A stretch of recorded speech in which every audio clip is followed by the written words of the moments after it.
McDuffie is the commander over the investigations division. So after Chief speaks, the mayor speaks, all five will be available for a brief question and answer period, okay? Good? I'm gonna get mine set up and I'll talk to you. Okay. Give us the word. All right, y'all ready?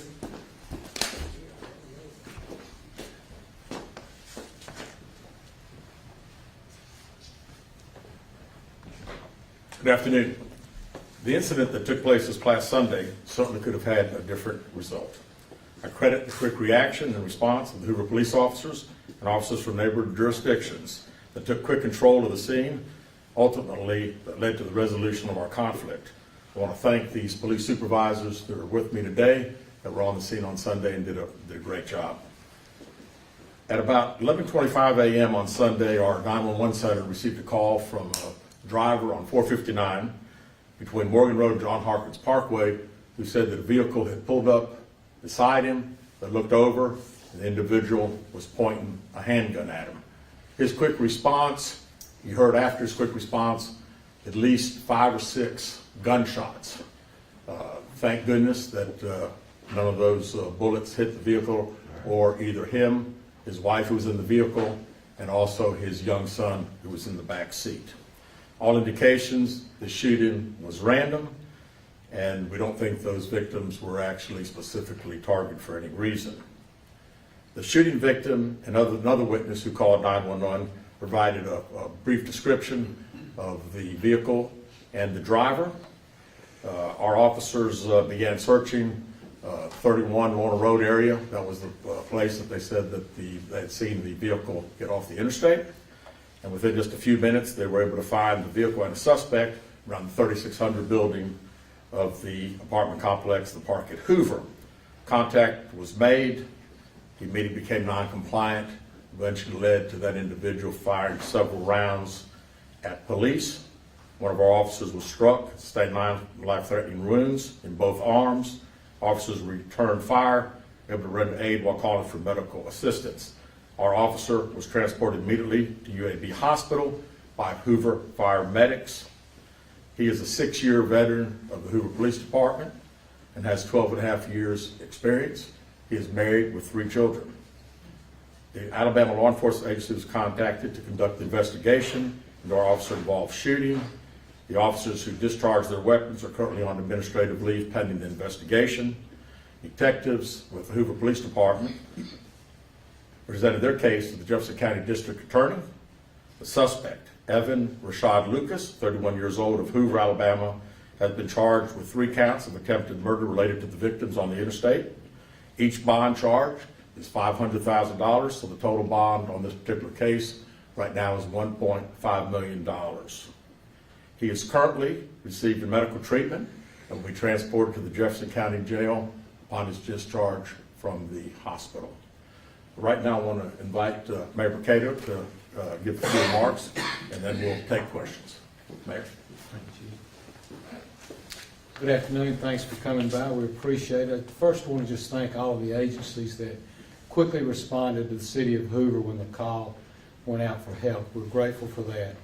But as I reflect back on it, there were so many opportunities for this to have turned out to be a much worse scene than what it was. And I'm grateful to the Hoover Police Department and the way that they handled it, the professionalism that they exhibited throughout the entire event, and all of those other agencies that came and responded with us. It's just very important that their training kicked in and they were able to close this and resolve this issue without any further loss of life or any loss of life. So we're grateful for that.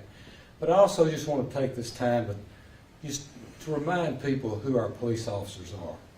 They are the men and women that stand in the gap for us each and every day without hesitation. And that's what took place the other day. It's exactly what took place the other day.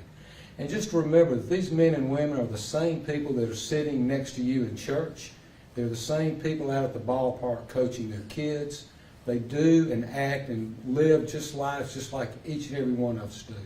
Yet our society today continues to vilify police officers for some reason. It's just insane as far as I'm concerned. So I want you to know, I want our public to know, that the city of Hoover will always support law enforcement, our law enforcement professionals, and we will stand behind them 1,000%.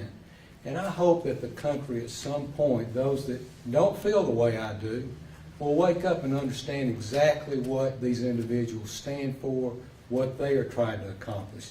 I'm grateful for what's going on in the city of Hoover. I'm grateful for the way this thing ended.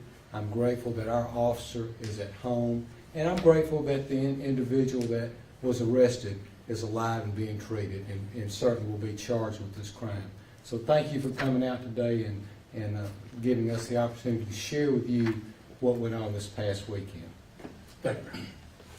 Any questions? What can you tell us about the suspect and any possible motive? I mean, why was he acting the way he was acting that day? We really don't know, and I don't know if we'll ever know. The fact that we feel very comfortable in saying that the individual that was driving on the interstate said that he did not see that car. It wasn't a situation where you cut off somebody or somebody's, tailing you.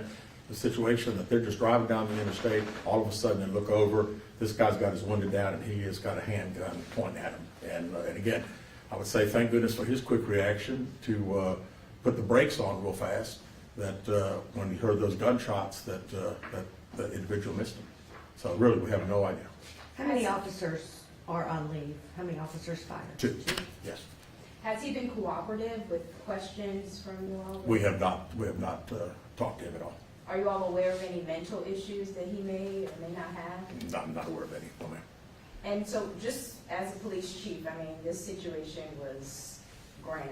I mean, with everything that's been happening, how do you feel knowing, your officers were in that kind of situation and, what did it feel like that day? Well, yeah, to be honest with you, as a police chief for almost 18 years, I think about it all the time. Officers getting hurt, officers getting shot, the ultimate sacrifice, and it's something that you never want to get. And I got that phone call that said, I think we've got an officer shot. And I can tell you, my heart went to my throat. It's something that I don't care if you hear it once or twice, it's something you can't ever get used to. I hope, what the mayor said, we hope that our officers are trained properly, that they react, they don't think about what's taking place when things happen. These things are so quick, they happen so fast, that we hope that the training kicks in, and I think it did this time. I think our officers responded very, very quickly, especially the officers that weren't on the scene, to be able to control the area, make sure that scene was contained, that the suspect didn't have an opportunity to get away. And then again, as the mayor said, we certainly think, and I think that's what fire and police understand, that when we have something major happen, everybody shows up, and it's a great feeling to see all these neighborhood agencies, without us making a phone call. As soon as they hear, they responded. Are you going to be releasing the name of the officer that was shot? We're not right now. We want to give him his privacy with his family right now, and we know that if his name gets out, that it won't be real private. Can you update us on his, how he's doing? Yeah. Yeah, he's doing well. He's going to see a trauma specialist either today or tomorrow, but he was released that day. He took rounds through both arms, but I would say a miracle that those bullets went right through without hitting any bones, really hitting anything. It was just straight through, in and out, and which is an incredible situation that it didn't affect any more than that. So he's hurting a little bit because of those wounds, but we expect him to hopefully make a full recovery, and we sort of look forward to him getting back to work with us whenever that's possible. The initial report was that he was also hitting the vest. Do you know if he was or not? Not to my knowledge. Okay. Can you tell us more about him? He's been with the department for 6 years, Yeah. 12 years of experience in Yeah. law enforcement. Yeah, he was also at one time a Birmingham police officer for almost 4 to 5 years, and then was in Dothan, I think, for about a year and a half. So a good, very, very experienced officer. And again, I think I know what he did at the scene was phenomenal. He's getting shot, but he's returning fire also, and then we had another officer that was on the scene that returned fire. Excellent job on their part, excellent job on everybody's part of the scene. And like I say, unless you're there, these things happen so fast, and the reaction that you take, hopefully the training kicks in, and I think it did in this particular case. Why do you think people are so comfortable firing on police now? You know, Carol, I don't know, you know, I've been a policeman for a long, long time, and I've just never seen anything like it now. It just seems like that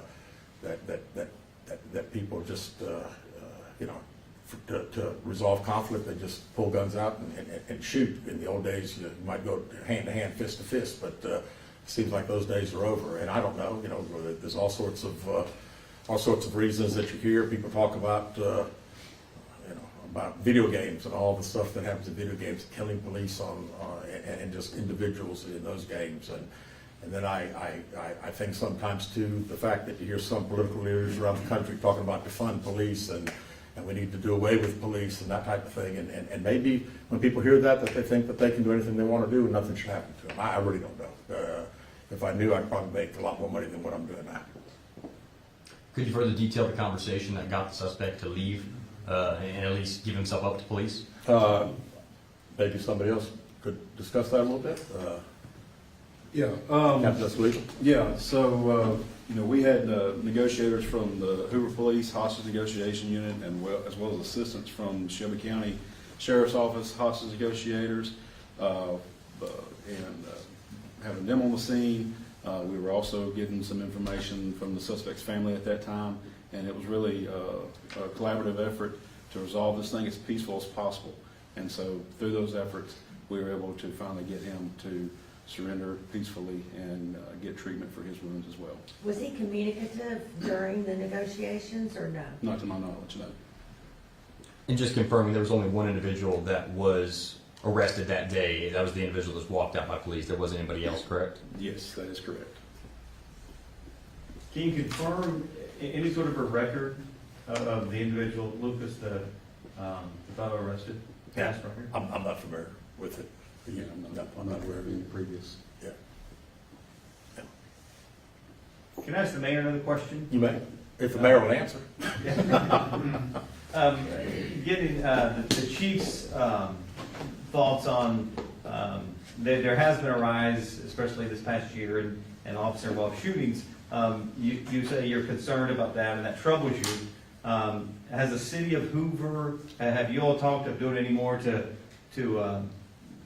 take matters, do anything to Sure. further protect your officers? Yes, we have. You're standing in a really state-of-the-art facility right now that our officers can go into. There's a training room that they can go into and put them, it's like real-life situations. So it teaches them, as the chief said, you need to be able to react, not to think about what you're doing. But so that does a great deal to help our officers and prepare them for these types of situations. We are going through an incredible accreditation process where every SOP that the police department has is being scrutinized and looked at, rewritten, and it's going to be evaluated by a national organization to see that we're doing the right things. And I think actually we go next month to receive that accreditation in St. Louis. So we place a lot of emphasis on training our police officers. We know that it's very, very important. And we're going to continue to make sure that we support that every way we can. And have you heard from the community concerned about the safety of Hoover? Because I know they were really engaged, the Hoover community was really engaged during this whole process. Yeah, well, so, it was really amazing to me how quickly our community locked into what was going on and the sympathy and the prayers and concern for our officers. And that's what you see in Hoover. You see that kind of support. And I wish that kind of support was all throughout the country. Now, I think that really most people probably feel that way, but maybe they're not letting our officers see that. And then you see the rise in gun violence, not only against police officers, but just the way people are resolving their conflict now is with guns. And I don't think it's a gun problem. I think it's a personal responsibility problem. So we'll see how it all plays out in the end. Good. Thank you. Thank you, guys. Thank y'all. Appreciate it.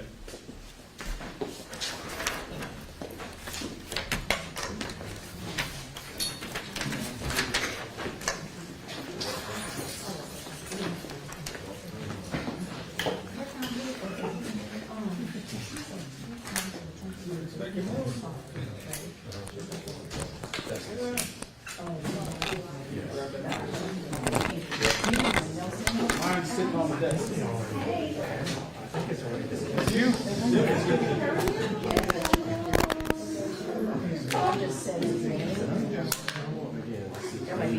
what somebody said, that it is, I guess attempted murder, 60,000. That's 30.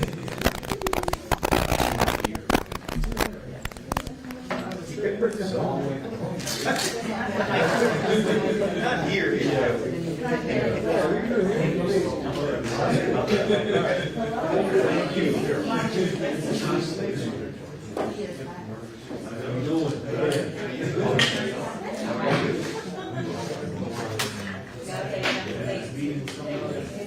How are you? Good to see you.